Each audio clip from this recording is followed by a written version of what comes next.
Spotted sina Alden Richards at Julia Montes na may pelikula ngayon.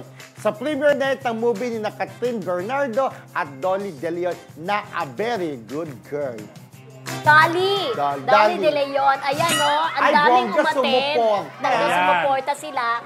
Ayan, si Angel Aquino nakasama rin sa movie. Ang daming tao, di ba? Hindi lang sila Alden, ha? Nakita rin natin dyan si Kailin at saka si Mavi Legaspi. Tapos, si Miles Ocampo, dahil best friend din yan. Magkakaibigan dati yan Tama, si Miles, si Julia, at saka si Catherine. Going Bulilit Days, di ba? Yan. At ang daming artista. Alam mo, ang nakakatuwa sa kanila, taga nagsusuportahan sila dahil magkakaibigan.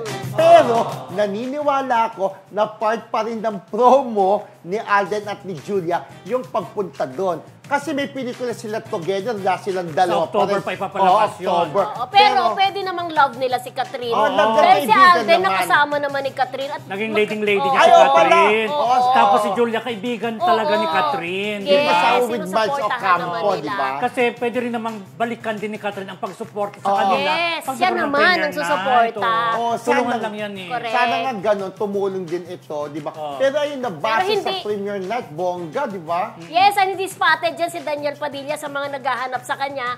Nasa ibang bansa po kasi si Daniel. Pero ang sweet niya, dahil nagpadala lang siya ng bouquet of flowers at inilagay sa isang upuan doon na meron silang picture, silang dalawang mag-jowa. So, inutos niya, di ba? Oo. Di ba bilang suporta, kumbaga yung empty chair na merong bouquet of flowers na may picture silang dalawa. So, nagulat si Catherine pagdating doon, di ba? Di ba? Pero di ba, siyempre mga netizen ko question, bakit wala si Daniel? Hindi sumuporta, di ba? Kaya ngayon nga po, paliwanag, nasa ibang bansa si Daniel. Kasi kung nandito siya, gagawa ng paraan para pumunta sa premiere night ng movie ni Catherine at Dolly De Leon na A Very Good Girl. Dolly, alam mo na. Hoy, bago ang lahat mga friendship, si Alden Richards gusto kong pasalamatan kasi may pahabol siyang birthday gift. Ay!